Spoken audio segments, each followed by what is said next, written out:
अस्सलाम वालेकुम, मैं हूं एस्ट्रोलॉजर बिलाल शफी। आज मैं आपके साथ ज्वाइन हूं बहुत ही स्पेशल टॉपिक के साथ।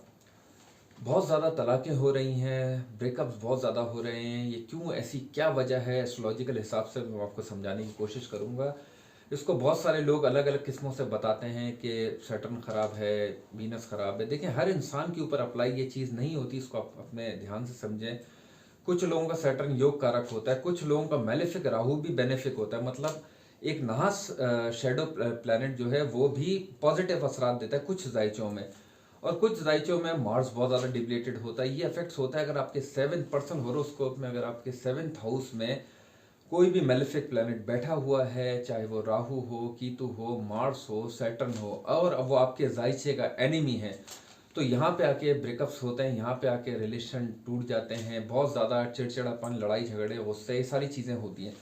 अब इन प्लैनेट्स की भी एक नेचर है। मतलब मैं आपको अगर इसको डिटेल में समझाना की कोशिश करूं, तो जैसे सैटर्न प्लैनेट अगर किसी के जायचे में एनिमी और वो 7th हाउस में, तो ऐसे इंसान की शादी बहुत देर से होती है, या शादी होने के बाद बहुत ज़्यादा इख्तलाफात, दूरियां सी रहती हैं। मतलब साइलेंट सा एक, जिसे कहते हैं ना कि ना बात करने को दिल चाहना, एक दूसरे का मुंह ना देखना, और वो बहुत लंबे लंबे अरसे तक, अगर उनकी नाराज़गी हो जाए तो बड़े लंबे अरसे तक वो खिंचती चली जाती है, अगर ये सैटर्न 7th हाउस में अगर है और वो के मेलेफिक है। इसी तरीके से अगर मार्स आपके 7th हाउस में या किसी के जायचे में भी है, मार्स अगर 7th हाउस में बैठा हुआ है, तो ऐसे इंसान का जो पार्टनर होगा वो बहुत ज़्यादा एग्रेसिव होगा, गुस्से वाला होगा, और मतलब हाथ उठाने तक की उसकी नौबत होती होगी कि हाथापाई वाली उसमें सोच का होगा, और जिसे कहते हैं कि बहुत ज़्यादा एग्रेसिव उसकी सोच होगी। और अगर किसी के जायचे में 7th हाउस में मेलेफिक राहु या कीतु बैठे हुए हैं, तो ऐसा इंसान झूठ बहुत बोलेगा। मतलब उसका पार्टनर की मैं बात कर रहा हूँ, उसका पार्टनर झूठ ज़्यादा बोलेगा, या कोई बात अगर करनी है उसको घुमा फिरा के करना, इस टाइप की चीज़ें करना, ज़िद्दी टाइप की नेचर के होते हैं, शक्की टाइप के सोच के लोग होते हैं। और अगर मैं ज़्यादा उसको और समझाऊं, तो 7th हाउस में अगर राहु बैठा हुआ है या कीतु बैठा हुआ है, तो ऐसे इंसान की पार्टनरशिप की लाइफ में नज़रें बद बहुत जल्दी जल्दी लगती है, जिसकी वजह से भी प्रॉब्लम्स होती है। कुछ लोग ऐसे होते हैं, वो बहुत मोहब्बत करने वाले होते हैं, बहुत एहसास करने वाले होते हैं, फिर भी उनके ब्रेकअप्स बार बार हो रहे होते हैं। मतलब कुछ अरसे तक बात चलती है, फिर टूट जाती है, फिर उनका नया रिलेशन शुरू होता है। तो इस टाइप की चीज़ें भी आपने देखी होंगी, बहुत ज़्यादा फेस करने को मिलती हैं, क्योंकि उनके अपने पर्सनल होरोस्कोप के अंदर के राहु या वीनस कहीं ना कहीं कमज़ोर बैठे हुए हैं, जिसकी वजह से प्रॉब्लम होती है। आपने देखा होगा कि कुछ लोग ऐसे होते हैं जिनकी शादी चलते चलते टूट जाती है, फिर वो दूसरी शादी करते हैं, वो भी चलते चलते टूट जाती है, फिर वो तीसरी शादी करते हैं। इस टाइप की चीज़ें भी होती हैं, क्योंकि उनके 7th हाउस में मार्स वीक बैठा हुआ है। और ये अपने अपने हिसाब से आप देखें कि आपके जायचे में आपके पार्टनर का 7th हाउस कैसा है। अगर वो एग्रेसिव है, बहुत ज़्यादा गुस्से वाला है, हाथापाई मतलब हाथ उठाने तक पे आ जाता है, एकदम चीखम पुकार, बहुत ज़्यादा वाइड उसकी सोच हो जाती है, तो इसका मतलब है मार्स आपके 7th हाउस में या वीक है, या वो कमज़ोर किसी उसके डिस्पोजिटर जगह पे कोई कमज़ोर बैठा हुआ है। अगर राहु और वीनस 7th हाउस में हो मेलेफिक, तो ऐसे इंसान के पार्टनर के मतलब एक्स्ट्रा फेयर भी होते हैं, वो झूठ भी बहुत ज़्यादा बोलता है, मतलब जिसे कहते हैं ना कि वो घुमा फिरा के बातें करना, इस टाइप की चीज़ें करता है। अपने अपने हिसाब से आप इसको समझें कि प्रॉब्लम हो किधर रही है, और वो है कि उसको ज़्यादा, मतलब उसको मैं नहीं बोलूँगा कि आप उसको ऐसा भी समझें या जादू हो गया, इस टाइप की चीज़ नहीं होती। प्रॉब्लम कैसी हो रही है और वो किस वजह से हो रही है, तो एक तो ये वजह है।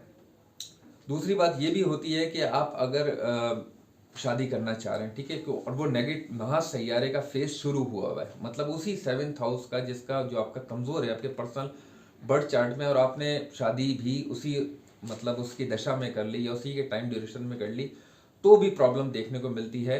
और सबसे बड़ी बात मैं आपको बताऊं कि आपके जायचे को, मैंने बहुत सारी वीडियो में पहले भी कह चुका हूं कि हर जायचे का एक अपना 7th हाउस का लॉर्ड होता है, या आपकी अपनी एक सोच होती है, आपके पार्टनर की अलग सोच है। तो वो क्या वजह है? अगर मेलेफिक मतलब आप एक वीनस ग्रुप के हैं, आप बहुत सेंसिटिव हैं, बहुत शाय हैं, बहुत ज़्यादा एहसास करने वाले हैं, और वही अगर आपका पार्टनर बहुत ज़्यादा एग्रेसिव है, बहुत सख्त तबीयत का है, तो यहाँ पर भी आके ये प्रॉब्लम्स देखने को मिलती हैं।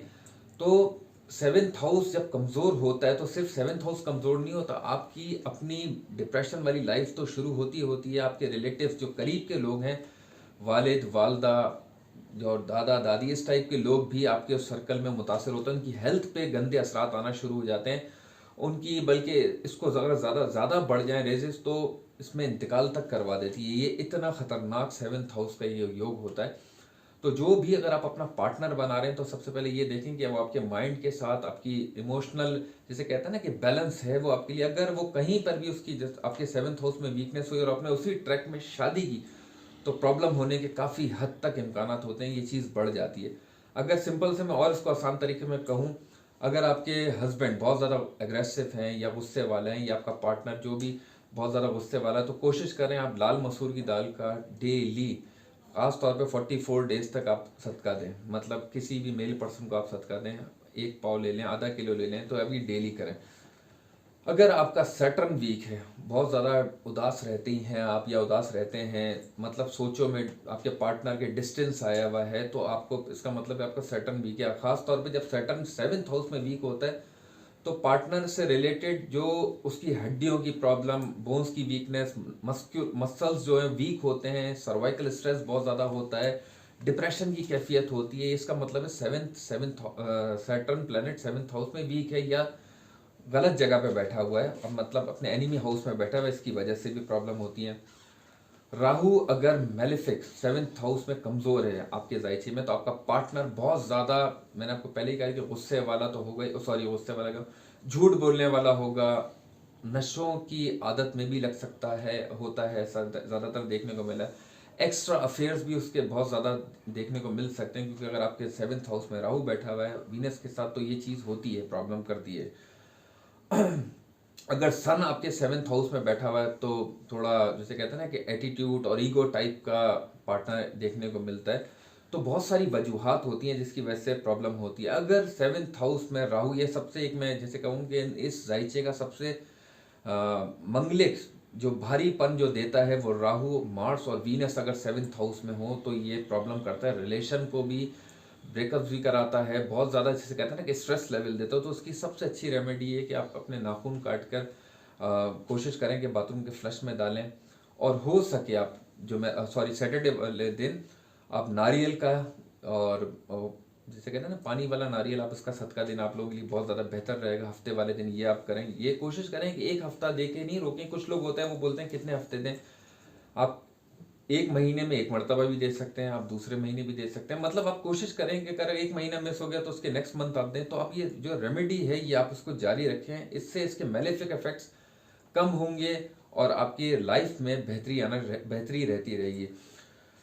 इंपॉर्टेंट चीज़ें ये हैं कि ये सारी चीज़ें जो मैंने आपको बताई है अलग अलग उस पर अप्लाई होंगी, मतलब ये एक पे नहीं होगी, सबके अलग अलग, जिसको जो से रिलेटेड जिसकी भी मतलब प्रॉब्लम है, अगर वो डिस्टेंस पे रहता है तो सैटर्न की करनी चाहिए, गुस्से वाला तो मार्स की करनी चाहिए, एक मतलब अलग अलग उस पर अप्लाई हो रही है। और बाकी मैं ये कहूँगा, अगर नज़र बद अगर किसी को लग जाए तो उससे भी रिलेशन में बहुत ज़्यादा प्रॉब्लम आती है, वो भी राहु और सैटर्न अगर 7th हाउस में हो तो नज़र बद की वजह से भी रिलेशन ख़राब होता है, स्ट्रेस बहुत ज़्यादा बढ़ जाता है, ब्रेकअप्स बहुत ज़्यादा होते हैं। ऐसे इंसान की स्किन जो है वो कहते हैं ना कि उसके जो चेहरे पे चमक होती है वो डलनेस में आ जाती है, बाल बहुत ज़्यादा गिरना शुरू हो जाते हैं, ये भी नज़र की वजह से होती है, और रिलेशन भी टूट जाता है। तो इसका मतलब है कि नज़र लगी हुई। तो अलग अलग सिम्टम्स होते हैं कि किस वजह से आपके रिलेशन में प्रॉब्लम हो रही है। तो नज़र की वजह से तो 21 मरतबा सूर्य फलक पानी में दम करके पिएं, वल आखिर दुरूद शरीफ डेली आप करें, खुद भी पिएं, अपने पार्टनर को भी पिलाएं। और अगर आपको ऐसा लगता है कि बहुत ज़्यादा ब्रेकअप्स हो रहे हैं, आपकी लाइफ मतलब जैसे कहते हैं ना कि सेट नहीं हो पा रही, जिसकी वजह से आप बहुत ज़्यादा अपसेट पोजीशन में रहते हैं, तो आपकी वीनस कमज़ोर है, आप किसी से बहुत पुरखुलूस होकर मोहब्बत करते हैं, अपने रिश्ते को बनाना चाहते हैं, आगे तक बात चलती है, फिर होते होते रुक जाती है, कोई ना कोई प्रॉब्लम आ जाती है। इसकी वजह यह है कि वीनस कमज़ोर है। तो वीनस की सबसे बेस्ट रेमेडी है कि आप थोड़ी सी चूंटियों का चीनी डाला करें, ये डेली का बेशक आधी मुट्ठी आप चूंटियों को चीनी डालें, इससे आपकी वीनस नॉर्मल रहेगी, आपके ऊपर कोई ऐसा नहीं होगा कि जैसे कहते हैं कि ब्रेकअप्स होना बहुत ज़्यादा। अब फिर भी अगर आपको अपने पर्सनल बर्थ चार्ट में दिखवाना है कि आपके जायचे में कौन सी ऐसी कमजोरी है जिसकी वजह से आपके पार्टनरशिप की लाइफ में प्रॉब्लम हो रही है या आपके ब्रेकअप ज़्यादा हो रहे हैं, तो अपना आप पर्सनल बर्थ चार्ट मुझसे चेक करवा सकते हैं। मेरा स्क्रीन पे नंबर भी आ रहा है। बाकी अगर आपको मेरी वीडियो पसंद आई है तो प्लीज़ चैनल को सब्सक्राइब कीजिएगा। अपना ख्याल रखिएगा। अल्लाह हाफ़िज़।